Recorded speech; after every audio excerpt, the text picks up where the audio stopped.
صالحہ بیٹا phone بج رہا ہے کب سے؟ صالحہ کدھر ہو بیٹا؟ آئی اماں برتن دھو رہی تھی۔ صالحہ نے تیزی سے چلتے ہوئے کہا کب سے میرا فون بج رہا ہے؟ دیکھ تو کس کا ہے؟ رافع کا ہے اماں، بعد میں کرتی ہوں بات ان سے۔ ارے ابھی کر لو، کب سے بج رہا ہے؟ شاید کوئی ضروری کام ہو اس کو۔ اچھا اماں، صالحہ نے دوپٹے سے گیلے ہاتھ خشک کرتے ہوئے کہا کیا ہوا؟ نہیں اٹھا رہا کیا؟ بیل جا رہی ہے اماں۔ السلام علیکم رافع۔ وعلیکم السلام، کدھر تھی تم یار؟ کب سے کال کر رہا ہوں، کام کر رہی تھی۔ آپ بتائیں خیریت ہے نا؟ ہاں وہ آفس کے کام سے شہر سے باہر جا رہا ہوں میں، رات تک واپسی ہوگی۔ اچھا ٹھیک ہے رافع، نورے کو تو گھر چھوڑتے ہوئے جائیں گے نا؟ نہیں یار، وہ میں نے ذیشان کو کہہ دیا ہے، وہ لے آئے گا۔ کیا؟ صالحہ نے چلا کر کہا۔ رافع یہ کیا کیا آپ نے؟ صالحہ نے غصے سے پاگل ہوتے ہوئے کہا۔ صالحہ کیا پاگل ہو گئی ہو؟ اتنا چیخ کیوں رہی ہو؟ رافع صاحب نے حیرانی سے پوچھا۔ رافع دعا کریں دعا کریں اب کہ ہماری بچی کو اللہ بچا لے۔ ہوا کیا ہے؟ صالحہ رافع کو بات پوری ہونے سے پہلے کال کر چکی تھی۔ کدھر جا رہی ہو؟ صالحہ کیا کہا ہے رافع نے؟ صالحہ کچھ تو بتاؤ، میرا دل گھبرا رہا ہے۔ اماں بقا کو سنبھالیے گا اور دعا کریے گا سب خیر ہو۔ صالحہ نے گھر سے نکلتے ہوئے کہا یا اللہ میری بچی کی حفاظت کرنا۔ صالحہ سڑک پہ بھاگتے ہوئے اللہ سے فریاد کر رہی تھی کیونکہ نورے کا اسکول کافی فاصلے پر تھا اور چھٹی میں صرف 5 منٹ باقی تھے۔ مین روڈ پر پہنچتے ہی صالحہ نے ہاتھ سے اشارہ کر کے رکشہ روکا۔ آپ بھی جاؤ شہزادی نورے گل، اور کتنا انتظار کراؤ گی؟ ذیشان پچھلے آدھے گھنٹے سے نور کے اسکول کے باہر کھڑا تھا۔ چھٹی کی بیل بج چکی تھی اور بچے اسکول سے جوک در جوک نکل رہے تھے۔ تبھی ذیشان کی نظر نورے پر پڑی جو اسکول یونیفارم میں کاندھے پر بیگ لٹکائے چلتی آ رہی تھی، ایسے جیسے کوئی معصوم سی گڑیا نپے تلے قدم اٹھائے آ رہی ہو۔ ذیشان کی آنکھیں چمکی۔ نورے گارڈ سے کچھ پوچھ رہی تھی تو ذیشان اسی سمت چل پڑا۔ گارڈ انکل میرے بابا نہیں آئے اب تک؟ نہیں پرنسس، آج بابا بزی تھے تو انہوں نے مجھے بھیج دیا گارڈ کی بجائے، ذیشان نے جواب دیا۔ نورے نے فوراً مڑ کر دیکھا۔ ذیشان بھائی آپ؟ نورے کا حلق خوف کے مارے خشک ہو چکا تھا۔ آپ کا تعارف جناب؟ گارڈ نے جانچتی ہوئی نظروں سے دیکھا۔ میں نورے کا ہمسایہ ہوں، اس کے پاپا شہر سے باہر گئے ہیں تو آج مجھے بھیج دیا۔ نورے آپ جانتے ہو نا ان کو؟ گارڈ نے ذیشان کی طرف اشارہ کرتے ہوئے پوچھا۔ نورے نے ذیشان کی طرف دیکھا جو آنکھوں کے اشارے سے نورے کو ہاں کہنے کے لیے کہہ رہا تھا۔ جی گارڈ انکل، نورے نے اس بات میں سر ہلاتے ہوئے جواب دیا۔ جاؤ نورے، شاباش۔ ذیشان نے نورے کا ہاتھ پکڑا اور گاڑی کی طرف لے آیا۔ مجھے آپ کے ساتھ نہیں جانا، آپ گندے ہیں۔ نورے یہ کیا بدتمیزی ہے؟ میں شرافت سے گاڑی میں بیٹھو ورنہ اٹھا کے پھینک دوں گا گاڑی میں۔ ذیشان نے دوبارہ نورے کا ہاتھ مضبوطی سے پکڑا۔ میں نے نہیں جانا آپ کے ساتھ، چھوڑیں مجھے، نورے نے روندی ہوئی آواز میں کہا۔ نورے ضد مت کرو۔ ذیشان نے گاڑی کا دروازہ کھول کے نورے کو اندر بٹھانے لگے۔ نورے اور ذیشان نے پلٹ کر دیکھا تو صالحہ رکشے سے اتر کر ان کی طرف ہی آ رہی تھی۔ ذیشان کے اوزان خطا ہو گئے اور اس نے نورے کو چھوڑ دیا۔ ماما! نورے بھاگتی ہوئی ماں کے پاس پہنچ گئی۔ السلام علیکم چاچی۔ وہ چچا نے کہا تھا کہ وہ مصروف ہیں تو نورے کو ماما میں گھر چھوڑ آؤں تو میں لینے آ گیا۔ صالحہ نے ذیشان کو بس گھورنے پہ اکتفا کیا۔ چلو نورے۔ نورے کو ہاتھ پکڑ کر صالحہ رکشے کی طرف چل دی۔ ذیشان نے ماتھے پہ آیا پسینہ صاف کیا اور گاڑی کی طرف بڑھ گیا۔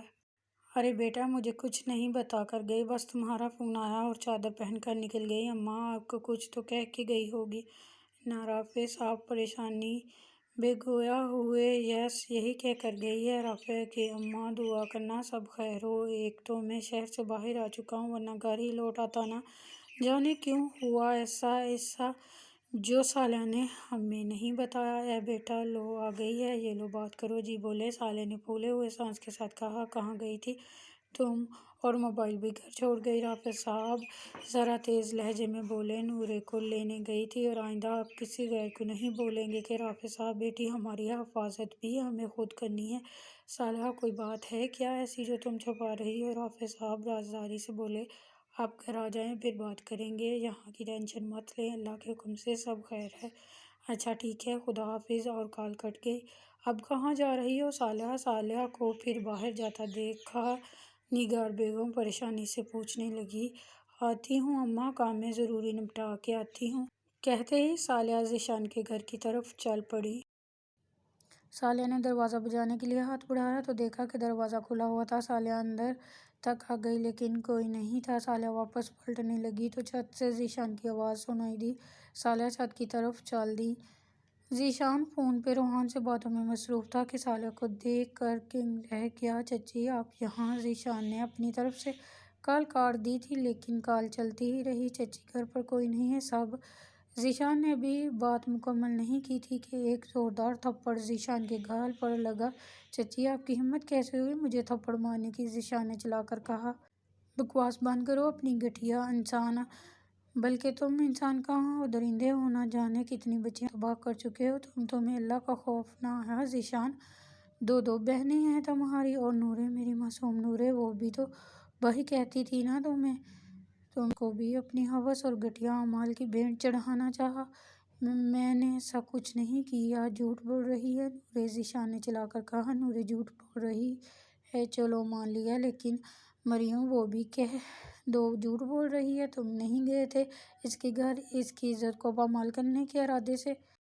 ذیشان کی آنکھوں میں انگارے اترنے لگے۔ ابھی کے ابھی دفعہ ہو جائیں، میرے گھر سے لعنت بھیجتی ہوں میں تم پہ اور تمہارے گھر پر، صالحہ نے بھی حقارت بھرے لہجے میں کہا۔ ذیشان علی میں چاہتی تو اس وقت تمہاری اینٹ سے اینٹ بجا دیتی۔ جب میری نورے تمہارے کالے کرتوت مجھے بتائے تھے، جب تم نے ایک معصوم بچی کے آگے بدفعلی کی ویڈیو چلا دی تھی، جب تم نے نورے کے بچپن کو چھین لینے کی کوشش کی تھی، لیکن میں خاموش رہی۔ میں نے خاموشی سے اپنی بچی کی حفاظت شروع کر دی۔ تمہارے کرتوت نہ بتائے پتہ ہے کیوں؟ اس لیے کہ میرا اللہ پردہ رکھنے والا ہے اور وہ پردوں کو ہی پسند کرتا ہے۔ حدیث مبارکہ میں آیا ہے کہ رسول صلی اللہ علیہ وسلم نے فرمایا، ایک مسلمان دوسرے مسلمان کا بھائی ہے، بس اس پر ظلم نہ کرے اور نہ ظلم ہونے دے۔ جو شخص اپنے بھائی کی ضرورت پوری کرے اللہ تعالیٰ اس کی ضرورت پوری کرے گا۔ جو شخص کسی مسلمان کی ایک مصیبت کو دور کرے گا اللہ تعالیٰ اس کی قیامت کی مصیبتوں میں سے ایک بڑی مصیبت کو دور فرمائے گا، اور جو شخص کسی مسلمان کے عیب کو چھپائے اللہ تعالیٰ قیامت میں اس کے عیب چھپائے گا۔ صحیح بخاری حدیث نمبر 2442 میں ہے۔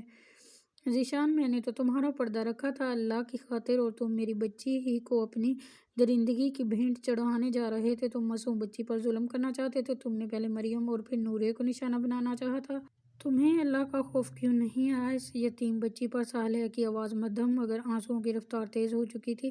ابھی کے ابھی نکل جائیں، یہ نہ ہو کہ میں غصے میں کچھ کر بیٹھوں، ذیشان نے غصے سے کہتے ہوئے جبڑے بھینچ لیے۔ جا رہی ہوں میں تو، لیکن یاد رکھنا اللہ کی لاٹھی بے آواز ہے، جب پڑتی ہے تو ظالم کی کمر توڑ دیتی ہے، کہتے ہیں۔ ساتھ ہی صالحہ سیڑھیاں اتر گئی۔ ذیشان نے غصے سے ہاتھ میں پکڑا موبائل پوری طاقت سے زمین پر دے مارا۔